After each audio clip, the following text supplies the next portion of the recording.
Hey guys, and welcome back to ScarletSprites. Shooting a little bit differently today. This is more vlog style, unscripted, quite honestly because I have to. If I don't start doing more of these types of videos, you're just never going to see me. And for some of you out there, that's probably perfectly fine. But for those of you who want to see what I'm up to and see some of the machines and some of the arcade stuff that I have my hands in on right now, this is how we're going to have to do it. So more recently, I came into possession of a Killer Instinct arcade board, and this is a pretty, I am blown away because this is one of those games I never thought I was going to get. Most of you out there know this is a four-figure board, meaning this is $1,000 pretty much if you pick this up working, and that's pretty much well beyond what I'm going to pay for a single game at this point in arcade collecting for myself. And we're talking about the board, not the machine, the board. Just the board is about $1,000 right now if you go out and you try to find that. There's varying reasons for that, and I think a lot of it has to do with, one, Nintendo. Anytime Nintendo has their name on anything, collectors are gonna come for it. And so I think there's probably that Nintendo nostalgia, probably brings in some people who may or may not be all that in on arcades, but they want those Nintendo collectibles, so they're grabbing this kind of stuff. It's also a very popular game. I kind of think about Contra on Nintendo. Contra has gone up in price and continues to go up in price for Nintendo, and it's not because it's a rare cartridge. There were plenty of these produced, but if you think about it, everybody loves Contra. So many up, down, down, left, right, right. Everybody knows that. It's such a popular game. And I think that's kind of sort of what's happening with Killer Instinct as well. I guess the point I'm trying to make is you've got people coming in from other circles that are picking up things with the Nintendo label on it. So that's driving up the cost of this board, in my opinion. I don't think it's overly rare. All this to say, you know, it was just a game I never was going to pay $1,000 for. I thought maybe at some point I could get lucky and find a cabinet or something that somebody's trying to unload, and maybe you acquire it that way and you kind of get it all in one fell swoop, and you offer up a little bit more money than what you might have because of the board that's inside of there. But that's not what happened either. And I kind of kick myself a little bit for not picking this up sooner when the price was lower. Even like 5 years ago, this was not a $1,000 board. I mean, it was still pretty high, but it was not $1,000. And, you know, there's varying reasons for that. I'm not really a fighting game guy. It's just not a genre that I often am drawn to. I have very specific fighters that I like. Street Fighter Alpha 3 is probably one of those. Street Fighter 2 Champion Edition. More of a Capcom player. And I always gravitated back to Capcom, with the exception of Virtua Fighter. Virtua Fighter, when that went 3D and I saw all that for the very first time, I was blown away by that.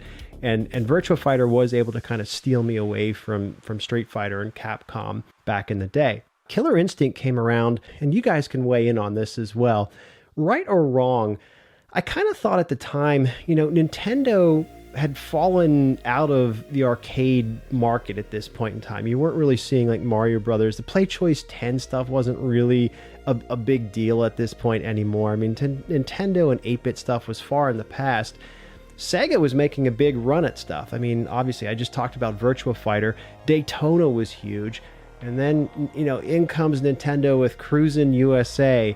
And so in my mind, I'm like, well, here's their answer to the fighting game craze. They're throwing out Killer Instinct.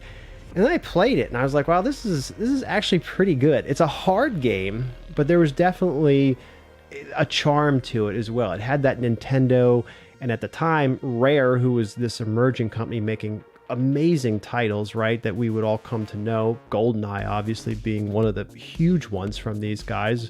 Perfect Dark, eventually. But Nintendo inserted themselves one final time into the arcade market, presumably to make some money, but to also hype up the Nintendo 64, which was coming, right? So, I don't know. It wasn't really a game that I went to often in the arcade until I got to college. And I didn't go to a very big school. A very tiny campus, branch campus of Long Island University. We had one arcade machine on campus, and guess what that was? It was Killer Instinct, right? And it was in the basement of the one galley that we used to go to eat.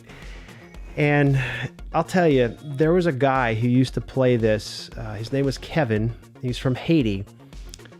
Kevin kicked my ass on this machine more times than I can even remember. He's a super cool guy. We became friends, hung out in similar circles. He would always try to show me stuff about this game. And, you know, it's kind of like Wayne Gretzky teaching you to ice skate. Like, I get it, Wayne. like I understand like how you do it, but I get the core concepts, but I can't apply them as well as you can. And Kevin was kind of the same way in trying to teach me how to play Killer Instinct. Like, he definitely understood the combo system, and he was a master at this game. And I just got my ass handed to me every single time I played him. But I enjoyed that, and I liked, you know, connecting with him and having that conversation. And so that's my nostalgic tie to this. It's getting my ass handed to me multiple times a week by Kevin in the basement of one of the dining halls at college. And, you know, time progresses. I'm an adult. I'm an arcade collector. And, this board wasn't anything that I ever went out and sought and tried to get. It just wasn't a top priority. I started thinking about it more in the last 2 or 3 years, just because of the memory I just shared. And I've become a Midway fan, and maybe I always was a Midway fan, and I just never realized it. It's like, I remember one time in my old townhouse, I had all of this artwork up in my game room of Sinestro from Green Lantern, right? I just collected all of these different drawings and customs from people from different Comic-Con conventions. And I remember just looking at the wall one night. I just said to my now wife, I was like, I really like Sinestro, don't I? And she's like looking at me dumbfounded, like, how do you not know that? Like, of course you do. Like, you buy all the, you love Sinestro, you love that character. It just isn't something I realized. And you know, Smash TV, picking up that cabinet, that was one of the machines that it was on my short list. It's a Midway game. Mortal Kombat. I'll be honest, and I've said this before, I didn't really love the first Mortal Kombat. I played it a few times, and I went right back to Street Fighter 2, kind of like what I talked about in the beginning of this video. But Mortal Kombat 2 came out and on Super Nintendo, and I kind of rolled into that being a thing for me, and wanting to play that, and wanting to play with friends. Other Midway games, NFL Blitz, Showtime, NBA Jam. NFL Blitz, I used to waste all of my quarters on when I was working at a hotel in Harrisburg. I mean, hell, Open Ice, that is my #1 game that I have wanted an arcade cabinet for, because it just meant so much to me, 90s hockey. But we're here to talk about Killer Instinct and how I got this and how I got it cheap. Relatively cheap, anyways. I have been talking about it on a forum off and on, and somebody finally DM'd me and said, hey, I have a Killer Instinct board if you want it. It doesn't have a hard drive, and so I'll sell it to you cheap because there's no hard drive and the game doesn't work without a hard drive. And I said, well, you can just write a new hard drive. You can make a new hard drive for this. And the person was like, no, I don't want to get into that. I don't really know, how to do that. I'm not reading up on all this stuff. And I was like, well, it's a little bit of a red flag there, because he wanted to sell this to me for $250, which is obviously, it's a quarter of the price of what this board normally costs when it's working. And so this is a red flag for me, because why wouldn't he want to just write a new hard drive and hook this up and be off and running? Or if he didn't really want the board, just do that and then sell it for $1,000 as opposed to $250, right? And I don't think he knows who I am. Not that the ScarletSprites name carries any notoriety, or he thought I'd be doing a video and talking about it. I don't think he has any idea who I am. I'm just a guy in a forum. So I started asking more questions about this board, because I definitely want it for $250. It's an absolute steal. But I also don't want to I don't want to take advantage of somebody, but I also don't want them taking advantage of me, because this is a perfect scenario where somebody says, well, hey, I didn't have a hard drive that worked for it. I didn't know that the custom chip was burned out, or there was a whole bunch of other shit that was wrong with this board because I had no hard drive. I didn't know. And so that's running in the back of my mind. But I did run through, there's a really great website, the Killer Instinct Project, that lists out all the information, anything you'd ever want to know about Killer Instinct 1 and 2 hardware is on this site. It'll tell you how to write a new hard drive. It has the ROMs, different versions for Killer Instinct that you need to write, because there is a chip on the board you need to pull. If you do hook up a hard drive that was different from the original model to Killer Instinct, it doesn't work. There's varying stories about how the NEIDE chip came into play. One is that it was just a hack of version 1.5 that somebody did and put out there. And another story says that Midway did it themselves because they ran out of the original hard drives that were shipping with Killer Instinct. And when different places had their hard drives burn out and there was no more stock, they were like, well, shit, what are we going to do? And so Midway issued this version 1.5 chip that would allow the game to run with any type of hard drive. So you do need to burn version 1.5 NEIDE to the one chip and put this on the board. And then after that, you can use any hard drive you want. You just have to write the CHD file to the hard drive and load it up. So I wanted this game. I've decided, all right, I'm going to give this guy $250. I'm going to take a chance on this.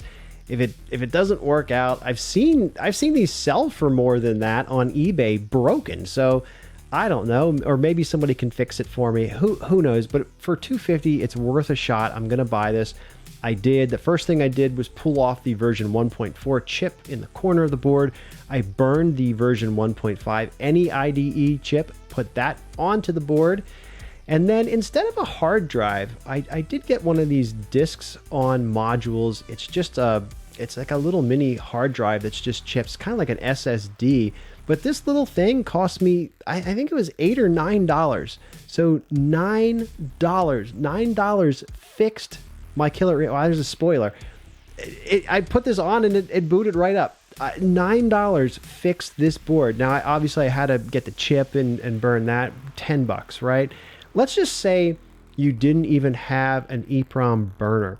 I don't know what those cost. Again, this is unscripted. I'm going to say it's $100 for an EEPROM burner, $10 for the chip, and then I paid another $10 for this disc on module.